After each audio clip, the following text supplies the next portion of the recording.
कई कई अब मांगन लागे, सुन लो धर के ध्यान। कई कई अब मांगन लागे, सुन लो धर के ध्यान।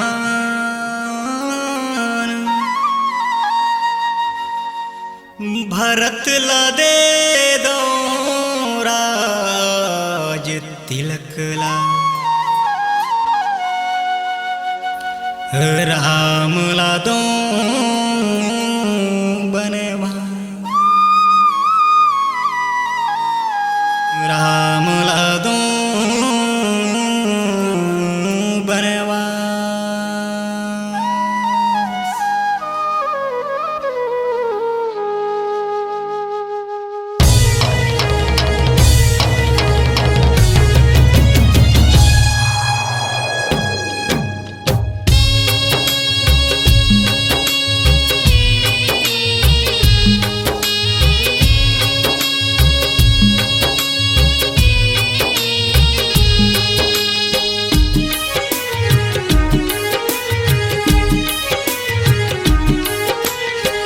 मांग ले तोला दे देहो, प्राण मांग ले तोला दे देहो।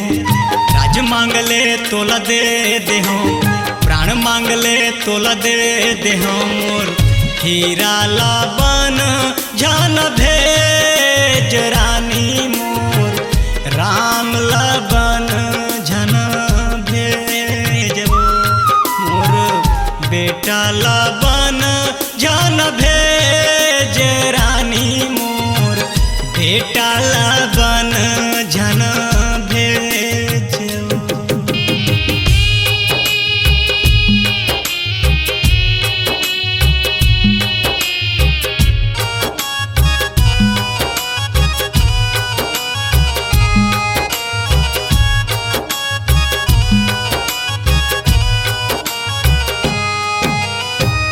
अपन बेटा भरत ले ज्यादा राम ला दुलारे, पहली कौरयन के वो कंकई राम ला खवाए। राम ला खवाए वो रानी, राम ला खवाए, राम ला खवाए वो रानी, राम ला खवाए। अपन बेटा भरत ले ज्यादा राम ला दुलारे, पहली कौरयन के वो कंकई राम ला खवाए। राम ला खवाए वो रानी, राम ला खवाए, राम ला खवाए वो रानी, राम ला खवाए। पत्थर का छाती तोर होगे कठोर, मान ले न कहना ला जिधला ते छोड़। पत्थर का छाती तोर होगे कठोर, मान ले न कहना वो जिधला ते छोड़। मोर रामेला बन जान भेज कंकई, मोर बेटा ला बन जन भेज। मोर हीरा ला बन जान भेज रानी, मोर राम ला बन जन भेज।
जग माँ।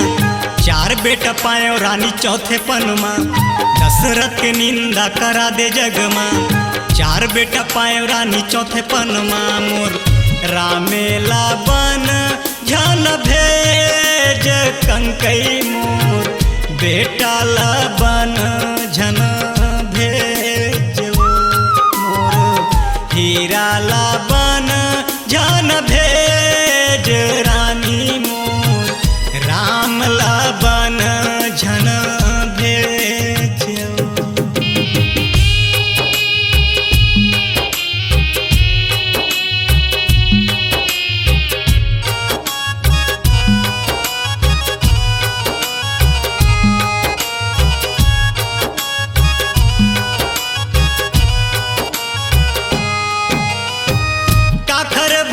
कौनी मकंकई करत नदानी मर के बेरा मुहमा कौन डारही मोर पानी। देही कौन पानी वो रानी देही कौन पानी। देही कौन पानी वो रानी देही कौन पानी। काखर भाड़ कौनी मकंकई करत नदानी मर के बेरा मुहमा कौन डारही मोर पानी। देही कौन पानी वो रानी देही कौन पानी।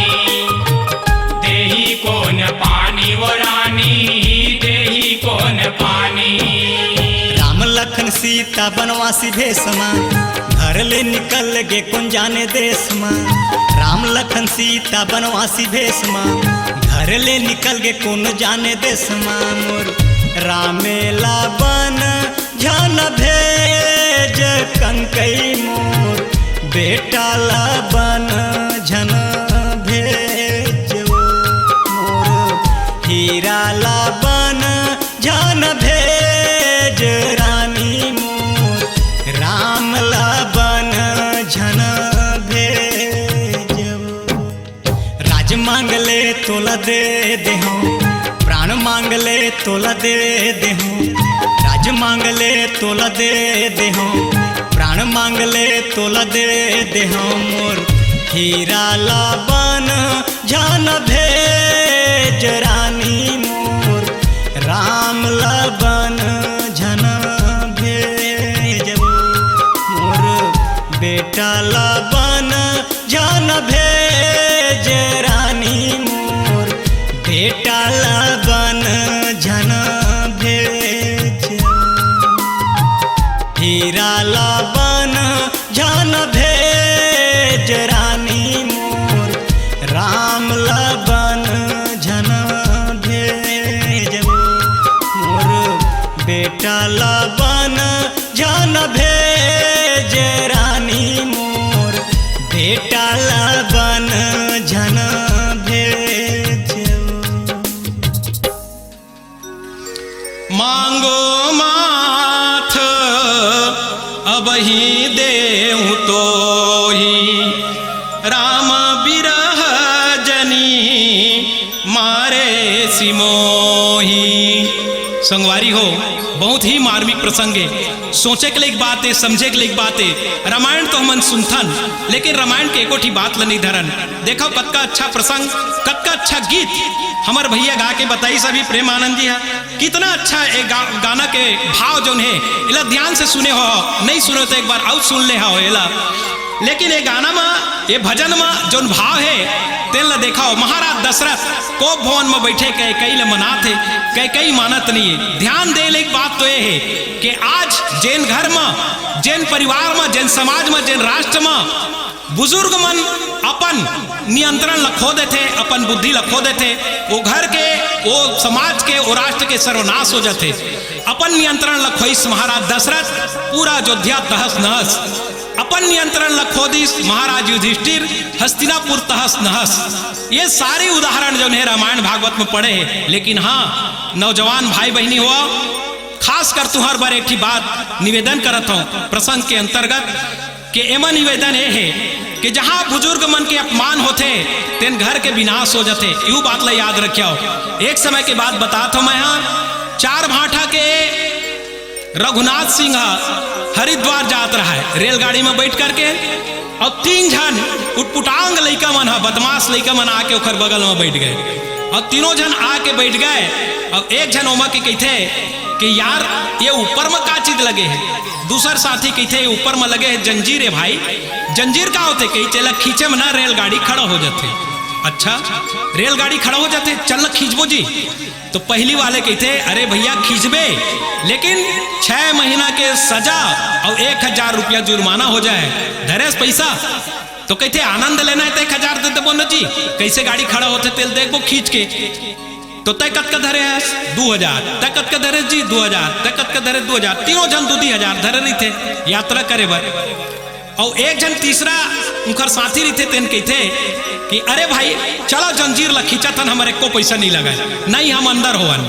कैसे ये बगल में बैठे है डोकरा तेल देखा था रघुनाथ का कल, तो ये बैठे है ना एकरे नावले देवो जंजीर ला खींचिस की के, तब फंस है ही कई बिल्कुल अच्छा कहे भाई चलो की जंजीर ला खींचते, रेलगाड़ी खड़ा हो जाते।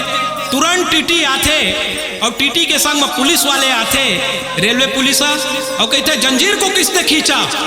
तो तीनों लड़का मन एक साथ कह देते कि साहब ये जंजीर ला एक कका बैठे है तेरा खींची सियान है। अच्छा क्यों जी आप जंजीर खींचे हो। तो वो सियान है कहते रघुनाथ का कहा कि हाँ साहब जंजीर ला मही खींच परे हवा। कहीं क्यों खींचे आप जंजीर। तो कहीं साहब काबर नहीं खींचते हो मैं जंजीर ला, ये तीनों नौजवान मन आके मोला मारे लगिस और मोल सताए लगिस, और मोर से जबका पैसा रही तेल सब ला लूट ली तीनों के तीनों, और मैं झूठ बोला तो तो देख लो साहब इखर चेक करके अभी देख लो। रेलवे पुलिस चेक करते तीनों जन के जेब ला 2000 निकलते, और पहली सुन डर रही थे वो सियान 2000 धरेगी के। तो साहब ला टिटिल बता देते मोर से 6000 रुपया रही, 2000 मोर आगुन बांटे देख ले चेक करके, और चेक करते सही 2000 निकल जाते जी। तो टीटी कहते पुलिस वाले मल्ला इसको ले जाओ 6 महीना के लिए अंदर करो, और 2-2 हजार रुपया जो 6000 रखा है इस बुजुर्ग को दो इसको। तो सियान लो 6000 मिल जाते, वो मन तीनों जन लड़का मन अंदर हो जाते। और सियान कहते कि जय हो गायत्री माता, मैं तो तोर दर्शन करे आत रहे हो, मोर सो पैसा तो नहीं रही से, लेकिन आज 6000 मिल गए तोर कृपा से, अब मैं एक धाम का बद्रीनाथ के 4 धाम ला कर सकता हूँ। तो संगवारी हो बात बुजुर्ग के है, बात नौजवान के है। कोई भी नौजवान बुजुर्ग ला सता है तो उल्टा घाटा में ही फायदा कभी नहीं हुआ है। एक स्थिति बुजुर्ग के सम्मान करना चाहिए, बुजुर्ग के अपमान होते तो पूरा तहस नहस हो जाते। जैसे कि अभी आप भजन में सुने हो महाराज दशरथ कहते कि माथा मांगवे तो माथा ल मैं दे दे हो रानी, लेकिन राम ल मत मांग, लेकिन रानी जिद में अड़ जाते। एक बुजुर्ग के अपमान होते पूरा अयोध्या तहस नहस, पूरा हस्तिनापुर तहस नहस। और एक कथा नो है आज हम मन अपन घर में बुजुर्ग मन के अपमान करबो तो हमरो घर के सर्वनाश हो जाए। एक स्थिति बुजुर्ग के सम्मान करो, बुजुर्ग के सम्मान करो, बुजुर्ग के अपमान कभू मत करो। अपनी आवाज को दीजिए एक नया मुकाम। डिजिटल रिकॉर्डिंग की दुनिया का जाना पहचाना नाम स्वरांजलि, जहां गूंजती हैं ध्वनियां अपनी माटी की सौंधी सुगंध के साथ। छत्तीसगढ़ी संगीत के विविध रंग जो पहुंचाते हैं पूरे प्रदेश में डिजिटल रिकॉर्डिंग के संग। स्वरांजलि स्टूडियो नेमीचंद गली नंबर 2 गंजपारा रायपुर।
बरस जाते हृदय तरस जाते आके प्यास बुझा जा।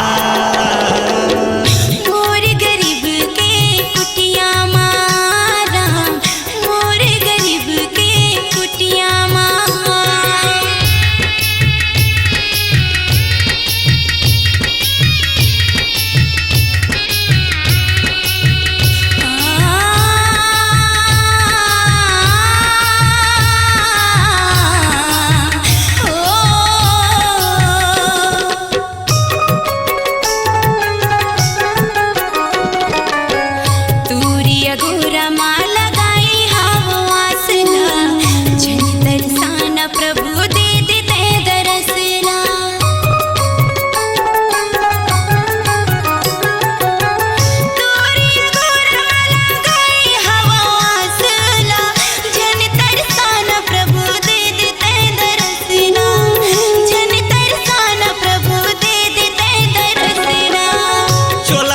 पत हावे आखी छलकत हावे, चोला कल पत हावे आखी छलकत हावे आके दरस दिखा जा।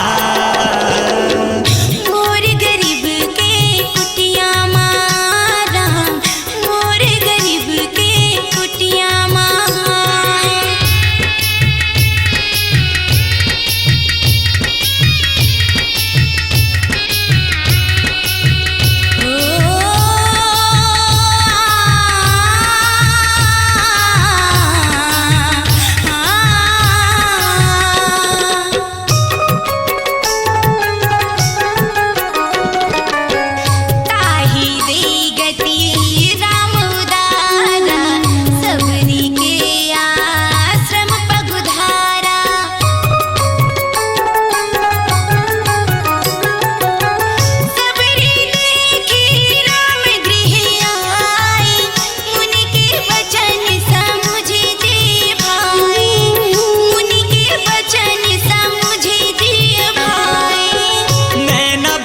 जाते चोला तरस जाते नैना बरस जाते हृदय तरस जाते आके प्यास बुझा जा।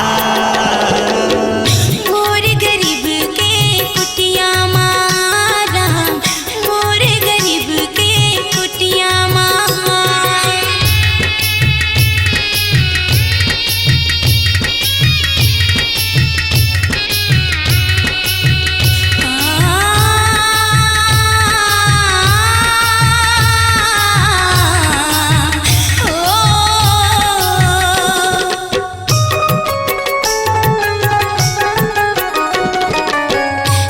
तोरी जोहत जोहत उमर मोर पहागे, तन हमर कोयला होगे मन हमर झागे।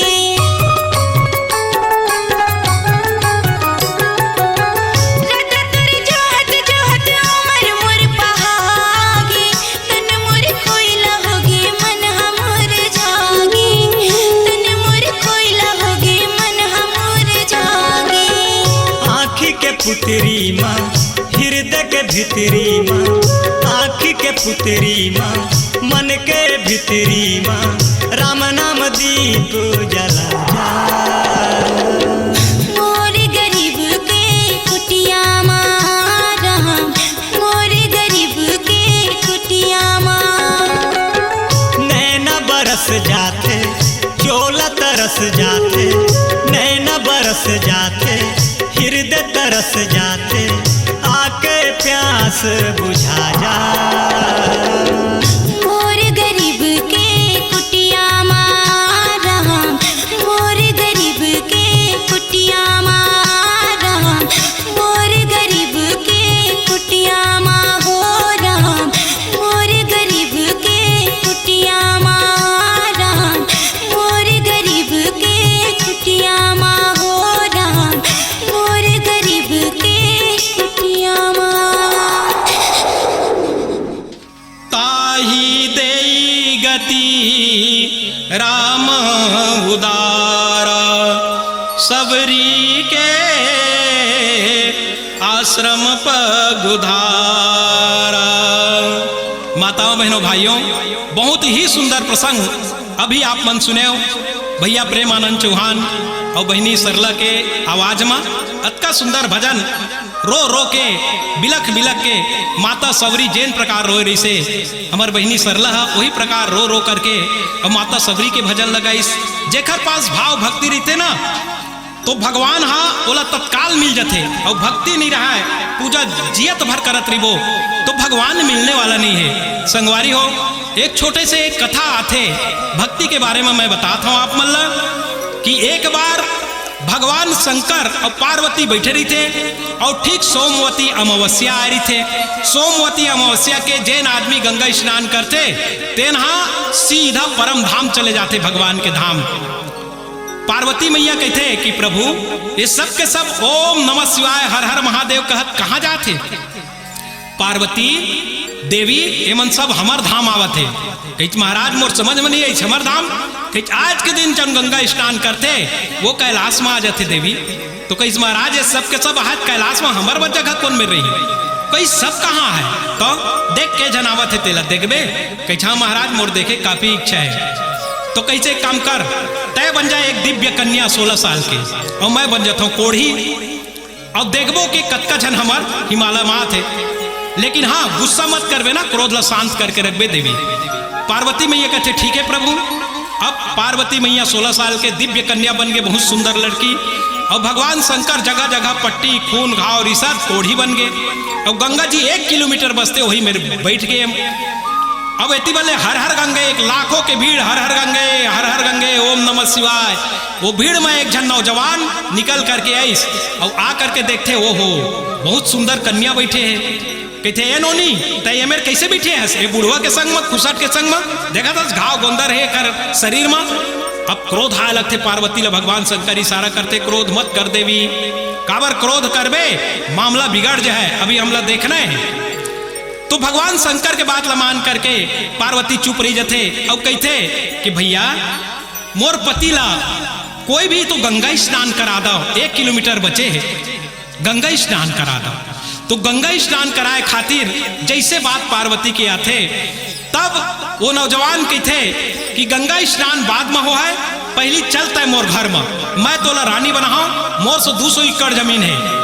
पार्वती मैया कहते ठीक है भैया तो पहले स्नान करके आ जा, फिर मैं तोर पत्नी बने बर तैयार हूँ। ओला भेज देते। थोड़ा देर बाद भीड़ में एक पंडित आते, हर हर गंगे ओम नमः शिवाय, हर हर गंगे ओम नमः शिवाय। पंडित कहते ए छोकरी मैं त्रिकालदर्शी ब्राह्मण हूँ, मैं सब देख रहा हूँ भूत भविष्य वर्तमान को। ये बूढ़ा पिछले जन्म में बहुत बड़ा पापी था, इसके पाप के कारण इसका घाव दुनिया भर का शरीर में हो गया है, छोड़ो इसको, चलो पंडिताइन बनो, मैं बहुत भागवत कथा कह करके बहुत धन कमाया हूँ। पार्वती मैया कहते कि महाराज गंगा स्नान करके आप आ जाओ, फिर आपके साथ में चलिए। ओखर बात लग सुन करके पंडित जी गंगा स्नान करे चल देते जल्दी जल्दी। इसने भीड़ में कई सैकड़ा आदमी आते और पार्वती ललचाए दृष्टिकोण से देखते। ओखर बाद एक ऐसे नौजवान आते जेला कहते अरे भैया कोई तो मोर पति ला गंगा स्नान करा दो।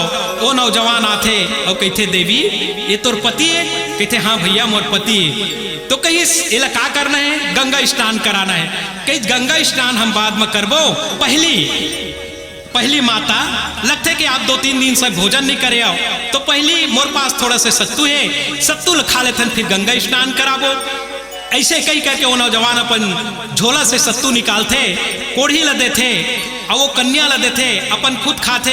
और सत्तू खाए के बाद में वो नौजवान कहते कि देवी थोड़ा मोर मदद कर। ऐसे करके वो कोढ़ी ला उठाते वो नौजवान है और कोढ़ी ला उठा करके ओम नमः शिवाय कहत कहत अपन गोदी में ले लेते। और जैसे गोदी में लेते तैसे कहा देखते कि वो कोढ़ी नहीं रहा भैया, वो तो भगवान महादेव शिवलिंग ओखर हाथ में थे। वो नौजवान कहते कि महादेव मैं तो कोढ़ी समझत रहे हूँ, आप महादेव धन्य है मोर भाग। पार्वती मैया कहते कि भैया परीक्षा लेना रही से कतका जन हमार धाम में आते कि ये लाखों की भीड़ में आप ही एक ऐसे श्रद्धावान हो भक्तिवान हो जिन आप हमार धाम आ सकत हो। ठीक वही प्रकार भाव भक्ति श्रद्धा सबरी माता राम के प्रति दिखाईस तो सबरी के आश्रम में भगवान राम आईस। ये भक्ति के साक्षात प्रमाण है। भक्ति के साथ यदि कहीं पूजा करे जाए, भक्ति के साथ आराधना करे जाए, भक्ति के साथ साधना करे जाए तो भगवान निश्चित रूप से ओखर घर में का ओखर हृदय में आ जाते भैया। जैसे सवरी के हृदय में आगे भगवान है और सवरी छोड़ करके परम धाम चले गए। अब देखो एला बड़ा ध्यान दे के सुने के लेके सुने हो जो भजन ला कितना मार्मिक रही से वास्तविक में सवरी स्नेह रो रो करके भगवान ला पुकारे। यही भावना यदि हो जाए, यही प्रकार हम रोइन तो निश्चित मान के चलो कि हमार दरवाजा में, हमार घर में, हमार अंदर में एक दिन भगवान राम जरूर रहा है। फिर आगे सुना।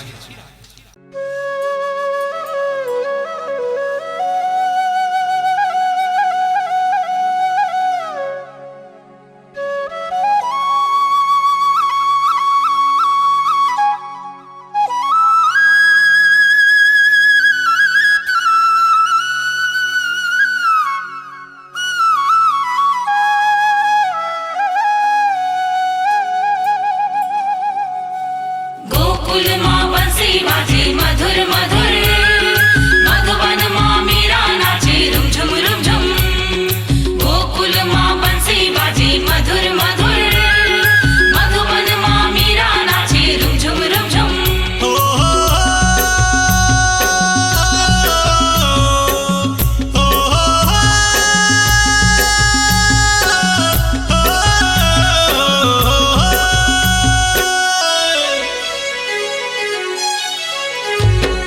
जमुना के तीर में पानी भरे आथे राधा रानी, मधुबन माँ बंसी बाजे मीरा तोर दीवानी श्याम। राधा के दर्द न जाने रे ओ श्याम जी, मीरा तोर दीवानी हो गे रे। ओ श्याम जी राधा तो दीवानी होगी रे, ओ श्याम जी मीरा के दर्द न जाने रे।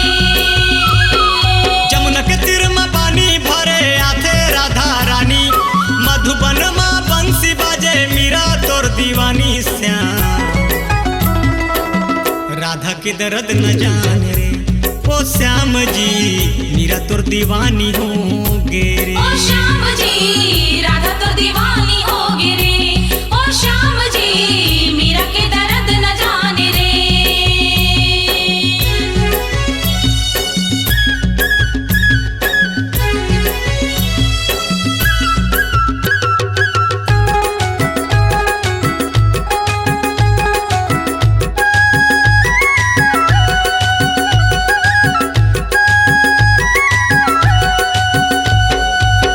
कदम के रुख माँ चढ़ के कान्हा, सखिया के कपड़ा चोराए।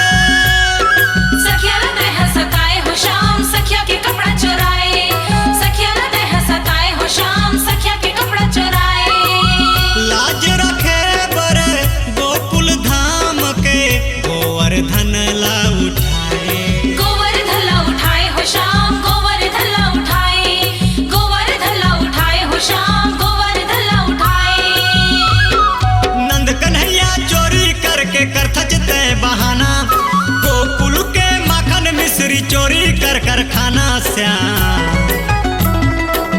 यही तो तोर काम आवे रे ओ श्याम जी, जग तोर गुण लगा फैना। यही तो तोर काम आवे रे ओ श्याम जी, जग तोर गुण लगावे ना।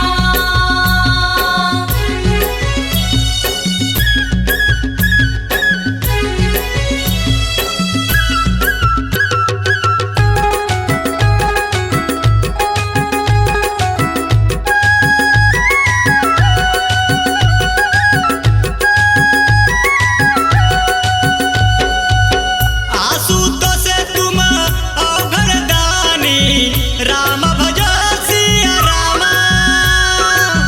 राम भजो सिया रामा, ओ श्याम जी राम भजो सिया रामा। आरती हर हूँ दिन जानी, राम भजो सिया रामा। राम भजो सिया रामा, ओ श्याम जी राम भजो सिया रामा।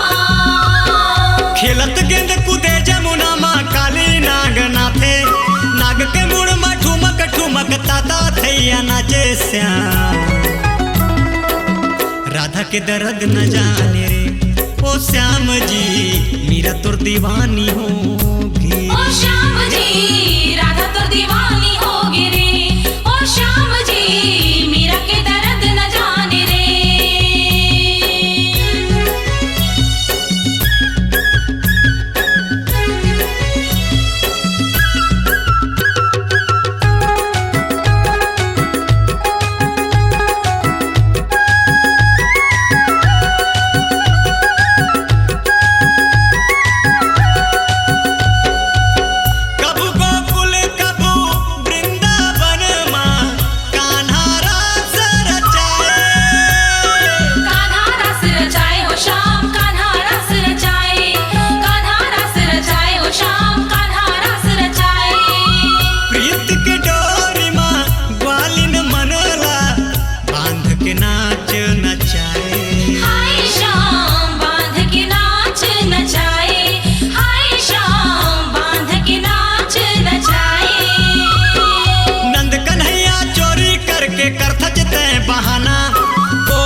तो तोर काम आवे रे ओ श्याम जी प्रेम आनंद गुण लगावे तो ओ श्याम जी यही तो तोर काम आवे रे ओ श्याम जी प्रेमानंद गुण लगावे ना जमुना के तीर में पानी भरे आथे राधा रानी मधुबन में बंसी बाजे मीरा तोर दीवानी श्याम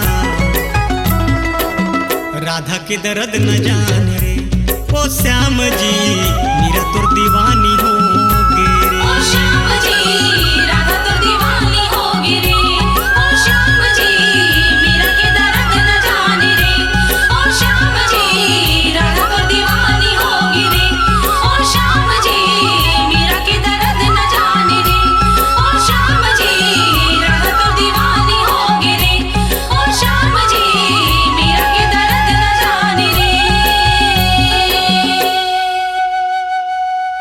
आशुतोष तुम औघड़ दानी आरती हराहूँ दीन जन जानी। माता बहनी भाई हो सब सुनत चले आत हो कितना सुंदर ये मंच है सजे है तुहर गांव के और यही मंच में भैया प्रेमानंद और बहनी सरला के आवाज गुंजत है। ये आवाज राधा और कृष्ण जैसे आवाज देखो उखर भजन कितना सुंदर है। एक बात तो याद रखो कि नवधा रामायण के मंचे एमा आप सोचत हो कि राधा और कृष्ण कहाँ ले आगे मत तो राम सीता नरी से तो आप मल एक बात बतात हम है राधा कृष्ण एक स्थिति आए है कि राधा राधा राधा राधा ऐसे कहत रही हो ना तो वो धारा बन जाते और धारा कहाँ से निकलते ये बात ला मैं थोड़ा सा संकेत में बताता हूँ कि रामायण की रचना गोस्वामी तुलसीदास जी महाराज करे और तुलसीदास जी महाराज भगवान राम के चित्र के पूजा करे राम सीता के लेकिन एक दिन हनुमान जी महाराज वाला मिल गए ओखर जीवन में और वो अपन गांव ला छोड़ करके पहुंच गए चित्रकूट और जैसे चित्रकूट में पहुंचिस तो चित्र ला मंदाकिनी नदी में बहादिस और चित्त में बस गए भगवान राम हनुमान जी की कृपा से और जैसे भगवान राम चित्त में बसिस और तुलसीदास जी महाराज के लेखनी चलिस रामायण लिखना शुरू करिस तो रामायण लिखते लिखते लिखते लिखते तुलसीदास जी महाराज सवरी बन गए सुदामा बन गए अजामिल बन गए केवट बन गए सब बन गए। जब सुनीच के सब बन गए और राम जी भी बन गए तब तुलसीदास जी महाराज मन में विचारा इसके महू काबर बन ना जाऊं और बन जाऊं कि सोचिस तो एक दिन वृंदावन पहुंच गए तुलसीदास वृंदावन में देखते राधा कृष्ण के मूर्ति और राधा कृष्ण के मूर्ति ला देख करके तुलसीदास के मन में ये आते कि लगातार देखते रहते क्या मस्त रूप है। पुजारी बगल में खड़े रहते पुजारी कहते ए पंडित लगते के तय तोर में ज्ञानवान नहीं है तय महामूर्ख पंडितस। तुलसीदास कहते कि पुजारी महाराज इस नहा काबर बोलता कहीस भैया ये मंदिर में जब का जन आते सब सिर झुकाते तय अभी तक सिर नहीं झुकाया खड़े खड़े देखा था भगवान ला। तुलसीदास जी महाराज कहते के कित मुरली कित चंद्रिका कित गोपियन के साथ। तुलसीदास जी महाराज कहते कि कहीं भी आप गोपी के साथ विराजो चाहे राधा के साथ विराजो लेकिन तुलसी मस्तक तब नवे जब धनुष बाण लो हाथ। ये तुलसी का मस्तक तभी झुकेगा जब आप धनुष बाण लोगे। पुजारी कहते धनुष बाण काबर धरात हस्ते अरे भैया तय नहीं जाना कि मैं काबर धरात हूं धनुष बाण तेला। अरे वो जमाना रही से जी जैन समय में भगवान कृष्ण के बंसी बजत रही से चैन के बंसी बजावे गैया मन दूध देवे हजारों गैया लाखों गैया नंद बाबा के और सब गाय के दूध मथुरा जाए और सब गोपी मन ले गए और मथुरा में कंस खा खा के मोटा गई से और यहाँ के गोकुल के ओखर संगवारी मन मन सुखा तन सुखा सब सुखत गए और मथुरा के सब जन मन मुस्टैंड होत गए। तो भगवान वही मेरी लीला करिस बंसी बजाइस मटका फूट गए बंसी बजी मटका फिर जुड़ गए एक क्रांति करिस दूध दही ला गोकुल में रही जाए के वो समय रही से जब भगवान बंसी बजाइस और दूध दही हे रही गिरी से गाय चरात रही से। लेकिन आज गाय कटा थे दुनिया में गाय कटा थे गाय बिका थे गाय के दुर्दशा होते और हम रामायण पढ़त बैठे हन और रामायण में ये नहीं जाने कि भगवान का बर जन्म लीस विप्रधेनु सुर संचिता। अरे गाय के खातिर ही तो राम जी के जन्म है और गाय के खातिर ही गोस्वामी तुलसीदास जी महाराज गो स्वामी बने गौ के स्वामी बने नाम भी पड़े होकर। अरे गाय के नाम लेकर के ही तो राम आइस कृष्ण आइस राधा रानी आइस और राधा रानी के नाम ही गाय के दूध के धारा के संग में जुड़ गए। धारा धारा धारा धारा बहत बहत राधा हो गए नाम भी जकर राधा पड़ गए। संगवारी हो, आज वही राधा कृष्ण की गुणानवाद कोई अलग न है, वही राम सीता है जेकर नाम ला परिवर्तन करके केवल उखर भजन ला हम गाए हन। ये राधा कृष्ण कोई और न है, गौ के रक्षा करे खातिर राम जी आइस, गौ के रक्षा करे खातिर गोपाल जी आइस। वही गोपाल के सुंदर कथा ला भजन ला भी सुने। भाई प्रेमानंद, बहनी सरला बहुत सुंदर ढंग से ये भजन ला सुनाइस, बड़ा मार्मिक है, रस भरे है। इसलिए भजन ही हम ला सुनना चाहिए। नवधा के मंच कैसे होना चाहिए, यही प्रकार भजन चलते रहा है। याद रखियो, कभी भी नवधा में बुलाओ तो हम नहीं की नहीं कहान, लेकिन हाँ नवधा के एक मर्यादा होते। मोबाइल नंबर नोट कर ले रही हो, हम जरूर आबो और तू मन हमार सुहाओ, हम तुम्हार सुहाबो। ये भजन ला सुनाओ फिर आगे। अपनी आवाज को दीजिए एक नया मुकाम। डिजिटल रिकॉर्डिंग की दुनिया का जाना पहचाना नाम स्वरांजलि, जहां गूंजती हैं ध्वनियां अपनी माटी की सौंधी सुगंध के साथ। छत्तीसगढ़ी संगीत के विविध रंग जो पहुंचाते हैं पूरे प्रदेश में डिजिटल रिकॉर्डिंग के संग।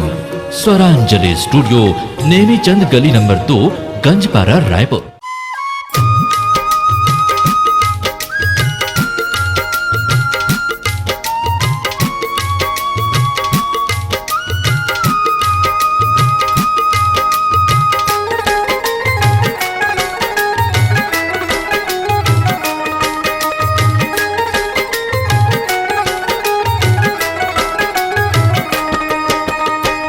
गाँव के रहैया सुनो जी लइका सियान, गाँव के रहैया सुनो जी लइका सियान।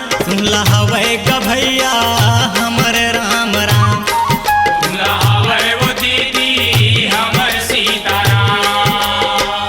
गाँव के रहैया सुनो जी लइका सियान, गाँव के रहैया सुनो जी लइका सियान। लहवे गभैया हमर राम राम, लहावे वो दीदी हमर सीताराम।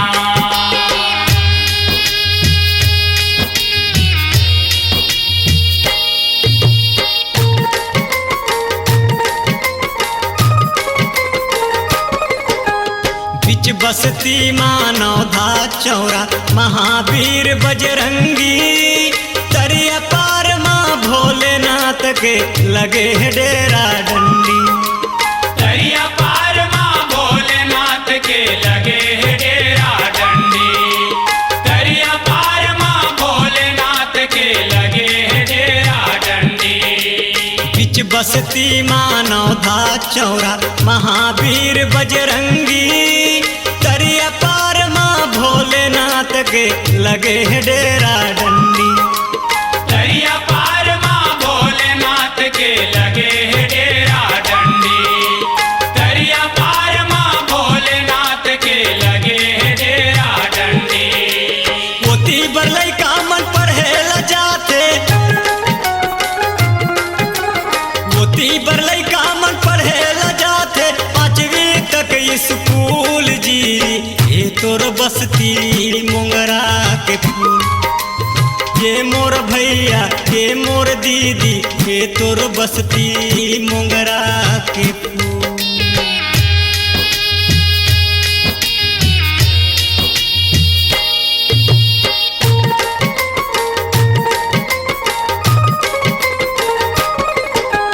तुम्हार गाँव माँ सुनता हवे झगड़ा के नहीं है मितानी। बिजली पंप या हरियर बारी, नहर ले मिलते पानी। बिजली पंप हरियर बारी, नहर ले मिलते पानी। बिजली पंप हरियर बारी, नहर ले मिलते पानी। तुम्हार गाँव माँ सुनता हवे झगड़ा के नहीं है मितानी। बिजली पंप या हरियर बारी, नहर ले मिलते पानी। बिजली पंप हरियर बारी, नहर ले मिलते पानी। बिजली पंप हरियर बारी, नहर ले मिलते पानी। पानी बनी के घन अमरैया, पानी बनी के घन अमरैया। देख के बसती गोंदा के फूल। ये मोर भैया ये मोर दीदी ये तोर बसती गोंदा के फूल।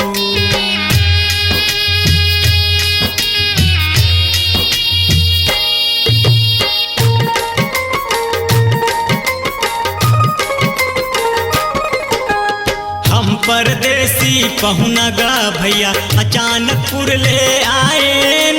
धन है हमर भागला गंगा के दर्शन पाए। धने हमर भागला गंगा के दर्शन पाए। धने हमर भागला गंगा के दर्शन पाए। हम परदेसी पहुना गा भैया अचानकपुर ले आए। धन है हमर भागला गंगा के दर्शन पाए।